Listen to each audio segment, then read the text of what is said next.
FA-50을 비롯한 한국 무기들이 전 세계적인 열광을 받고 있습니다. 불과 얼마 전에도 폴란드에서 열린 라돔 에어쇼를 화려하게 장식했던 FA-50. 이런 열기가 미처 식기도 전에 폴란드는 또 다른 행사에 한국 무기를 초청했습니다.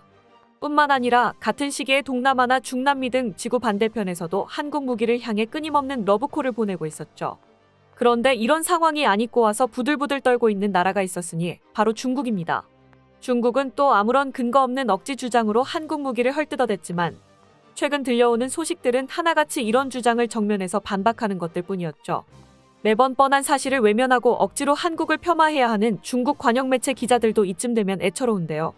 한국 무기, 그 중에서도 FA-50에 쏟아지고 있는 뜨거운 관심과 중국의 처절한 현실 도피를 함께 확인해 봅시다. 8월 31일 국내 매체들은 연이은 희소식을 전했습니다.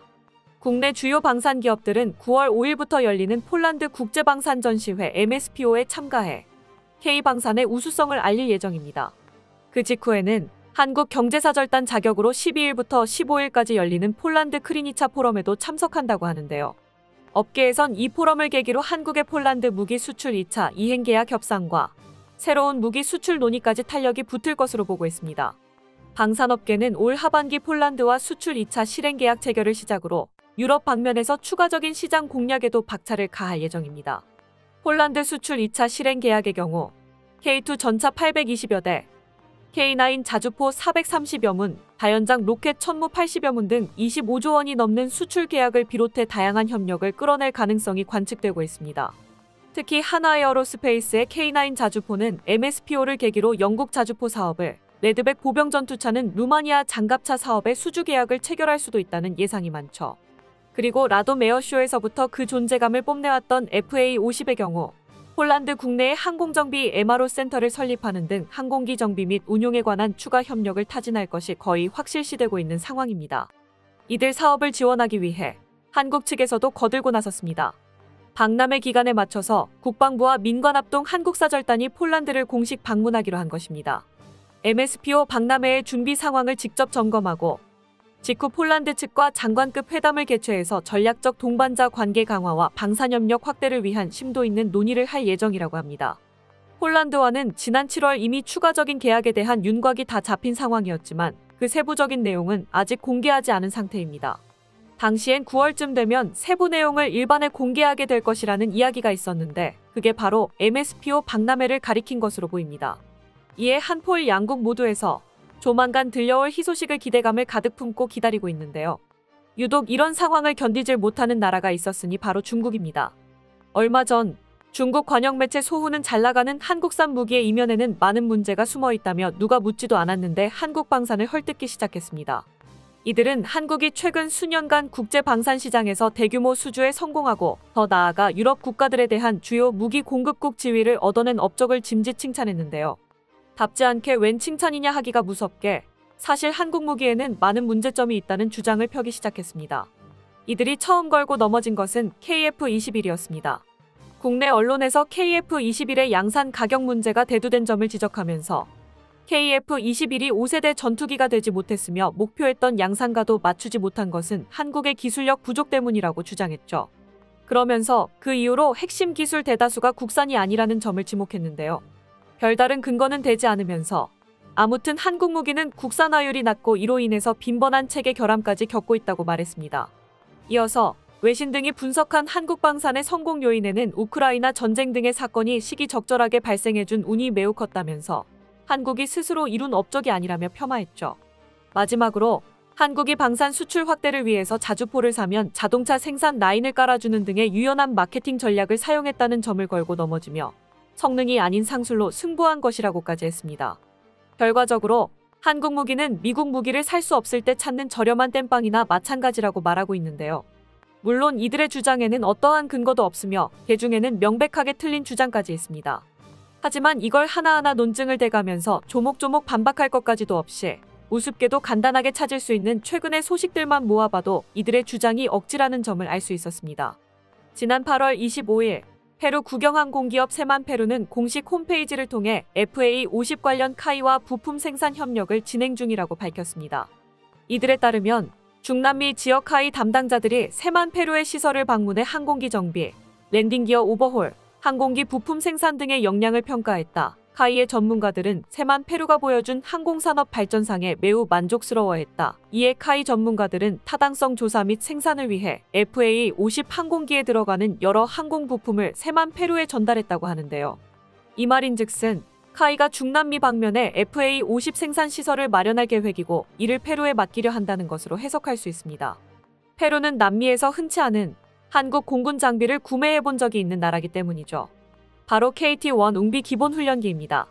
2012년 페루에 20대 판매된 KT-1은 현지 생산 공장까지 한국이 세워준 덕분에 페루 항공기술 발전의 계기가 되었습니다. 이 공장을 중심으로 육성된 페루 항공산업은 어느새 FA-50의 부품 생산도 맡을 수 있을 정도로 발전했고 이를 이번에 카이 직원들이 확인하고 온 셈이라고 말할 수 있죠.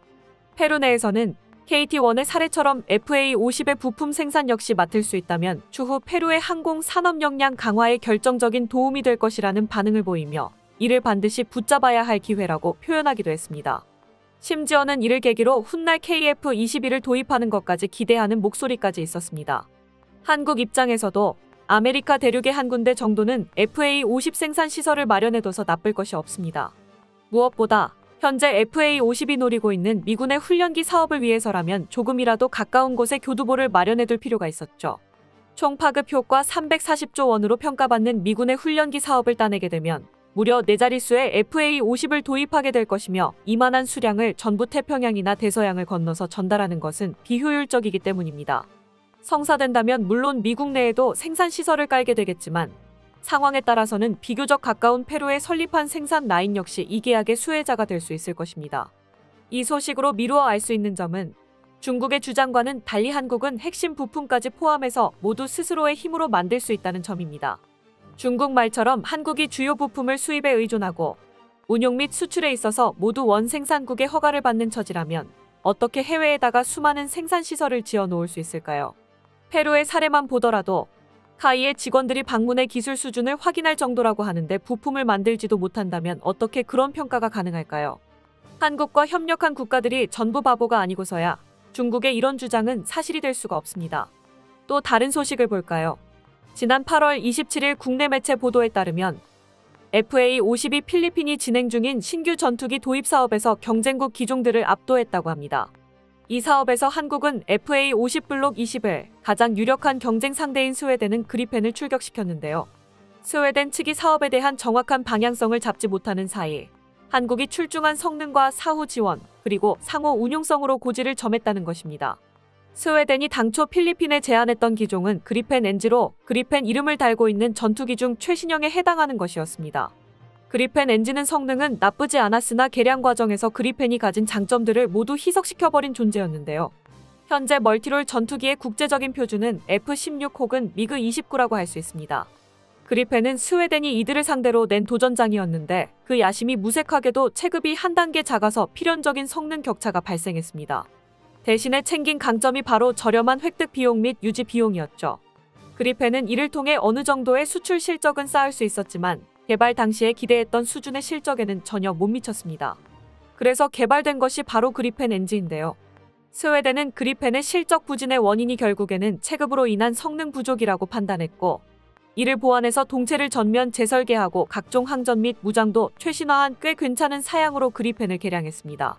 그런데 이번에는 그 일을 너무 열심히 한 나머지 가격이 심각할 정도로 비싸졌습니다. 그 비싸다는 F-35에 버금가는 지경까지 말이죠. 도입과 운용이 저렴하다는 스스로의 장점을 전부 깎아먹어버린 것입니다. 필리핀 역시 스웨덴이 제안하는 그리펜 NG를 고르기에는 부담이 너무 컸습니다. 그래서 스웨덴도 어느 정도 절충한 제안을 필리핀에 건넸는데 자국에서 퇴역한 중고 그리펜을 오버홀한 뒤에 그리펜 NG에서 사용했던 일부 기술을 적용해 만든 그리펜 플러스라는 사양을 판매하겠다는 것이었죠. 거기다가 정부 차원의 금융 지원 역시 제공하겠다고 나섰습니다. 그런데 이 시점에서 가만히 있던 한국이 나섰습니다.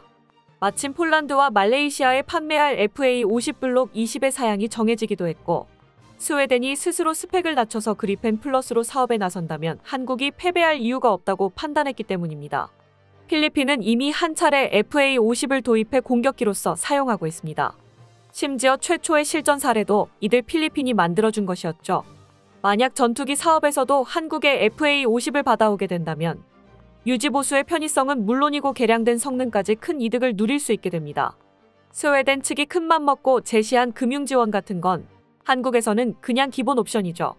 필리핀의 사례는 중국 매체가 주장하는 한국 방산이 시기를 잘 타서 운이 좋아서 성공했다는 내용에 대한 훌륭한 발례입니다.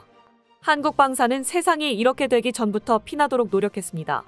방산 시장에서 아무도 한국을 알아주는 사람이 없을 시절부터 인도네시아나 필리핀 같은 동남아 국가들에게 FA-50과 T-50을 팔았고 의심의 눈초리가 쏟아지던 상황에서도 그 성능을 증명했습니다. 그리고 이들 국가는 한국의 기술이 발전해 더 나은 기종이 나오게 되자 다시 찾는 단골 고객이 되었습니다. 이런 건 단지 시기를 잘 탄 것만으로는 얻을 수 없는 성과입니다. 중국 매체에서는 튀르키예 등의 사례를 들며 자주포에 자동차 생산 라인을 얹어주는 식으로 끼워 팔기를 해서 실적을 늘렸다고 호도하기도 했는데요. 설사 그렇다고 하더라도 이런 마케팅 전략도 기술과 가격이 받쳐주니까 할 수 있는 것이라는 점은 쏙 빼놓고 있죠. 한국이 자주포도 잘 만들고 자동차도 잘 만드는 게 아니었다면 튀르키예가 바보도 아니고 이걸 둘 다 업어갔을 리가 없죠. 한국 방산은 중국 매체조차 감히 부인하지 못할 정도로 지구 전방위적으로 인정받으며 잘 나가고 있습니다.